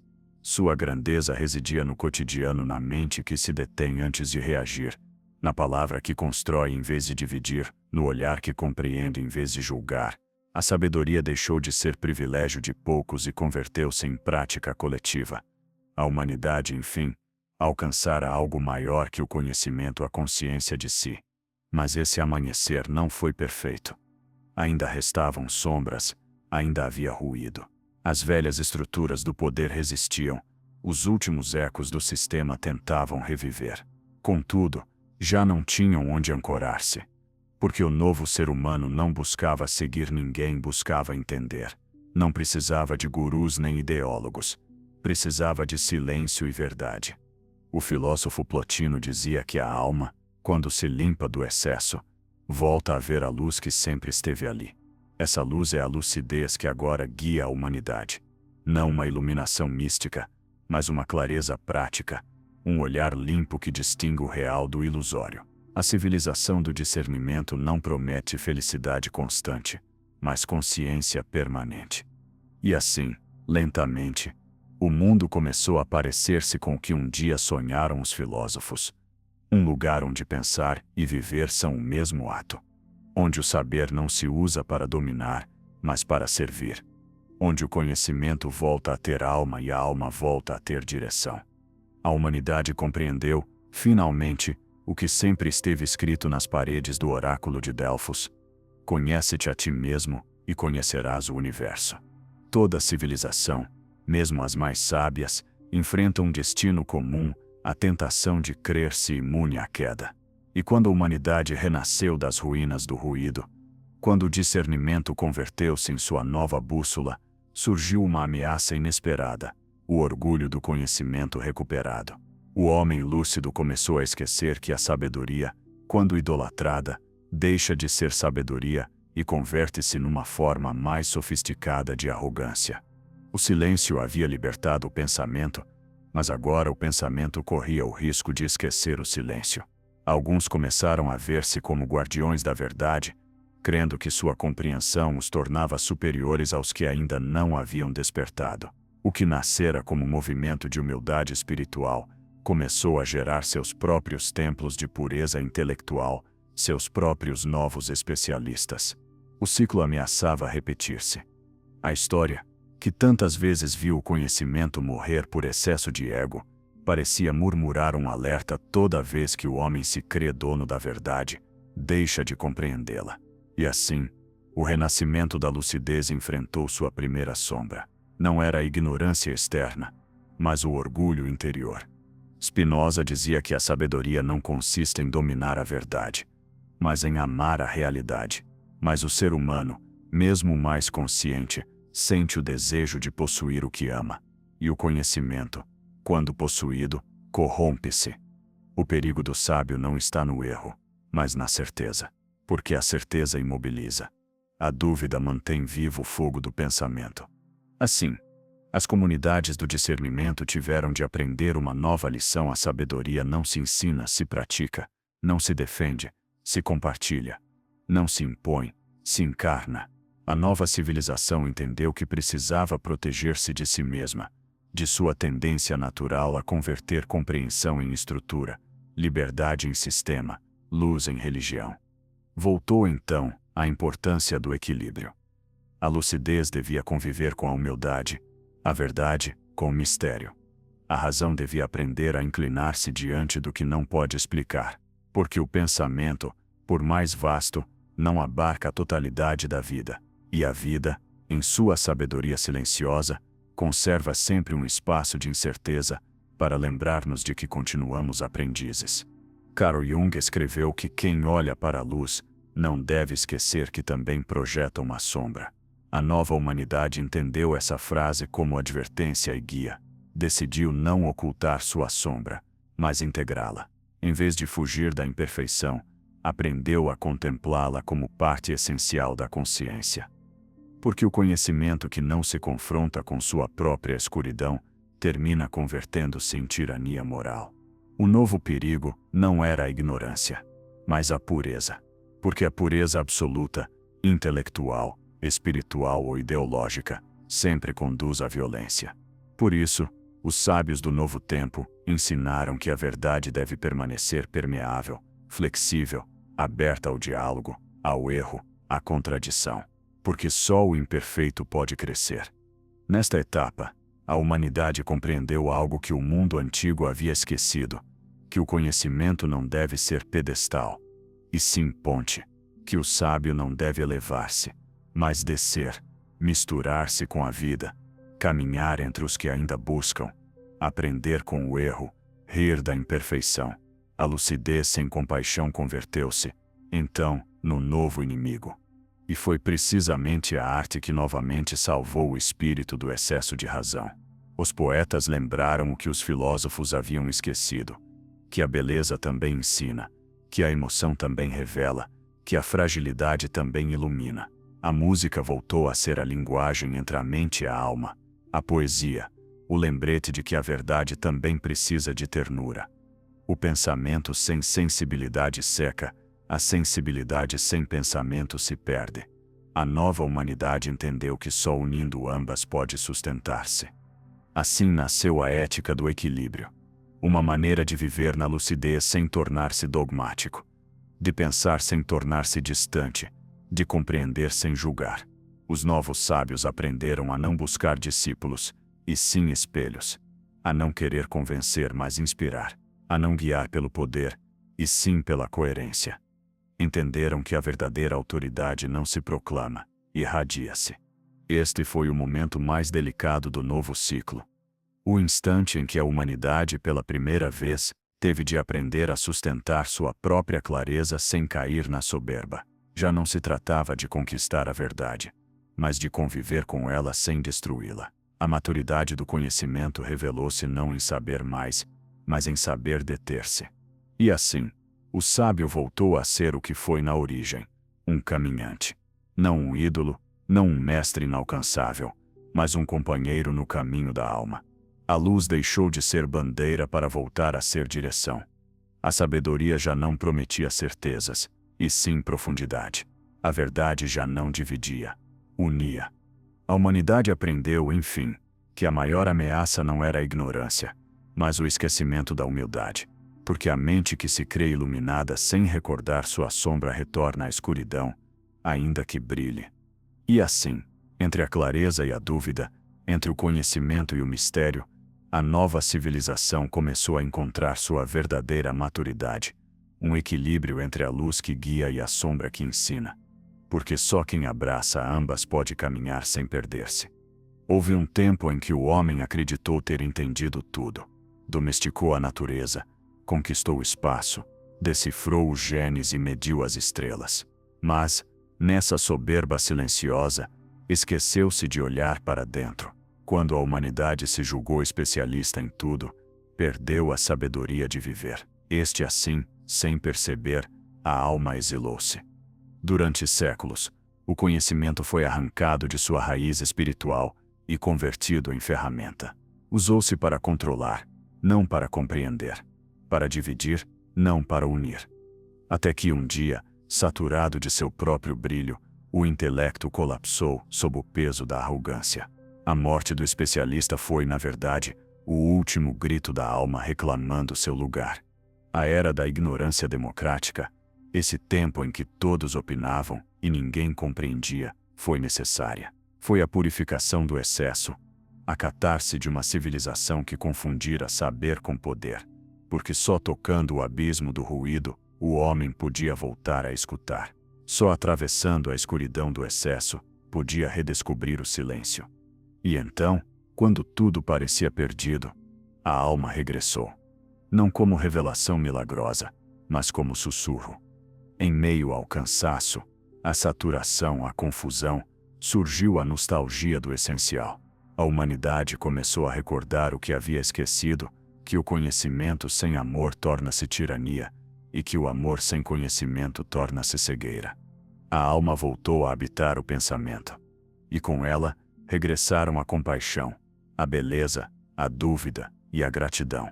A razão, que se julgava soberana, compreendeu que sua tarefa não era dominar, mas servir. A inteligência deixou de olhar de cima e voltou a olhar para dentro. A sabedoria recuperou seu rosto humano. O novo sábio não ensina desde as alturas, mas desde a presença. Sabe que cada verdade é ponte, não trono. Que cada ideia deve passar pelo coração antes de chegar à mente. Que toda compreensão profunda nasce do silêncio. E que o silêncio só floresce onde há humildade. O conhecimento voltou a ser uma prece. Já não se acumula, agradeces. Já não se ostenta, compartilhas. Já não se impõe, encarnas. A sabedoria voltou a circular como o ar invisível, porém vital.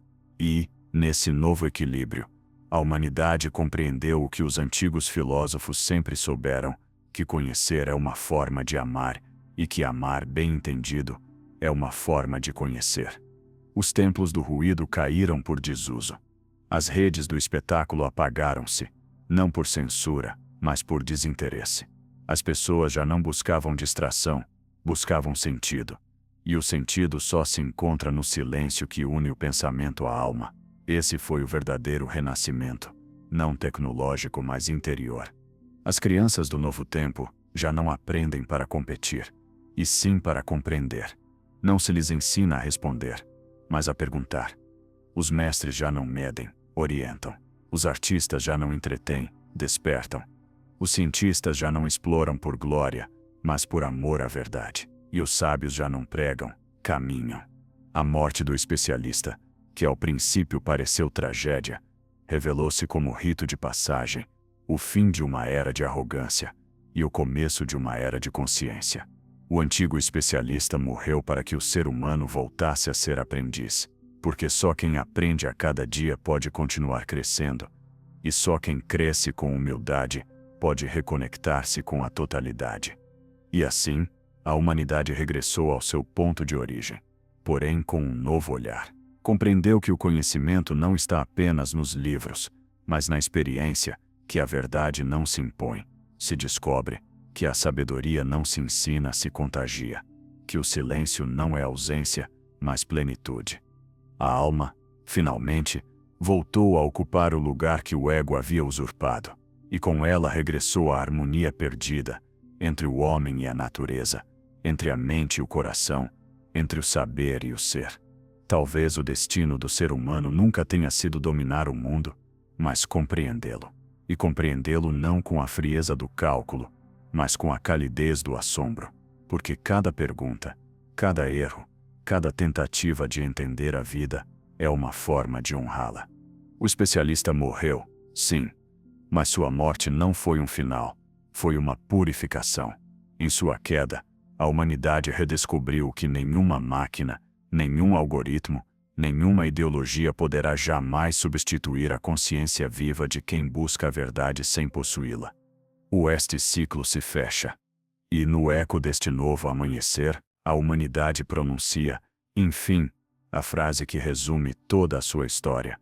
Não sabíamos que sabíamos tão pouco, até que aprendemos a escutar. Então, o silêncio, aquele que foi desprezado, zombado e exilado, converteu-se no novo idioma do conhecimento. E, nesse silêncio, a alma e a razão, separadas por séculos, tornaram a reconhecer-se. O especialista está morto, mas de sua morte nasceu algo infinitamente maior: o ser humano consciente.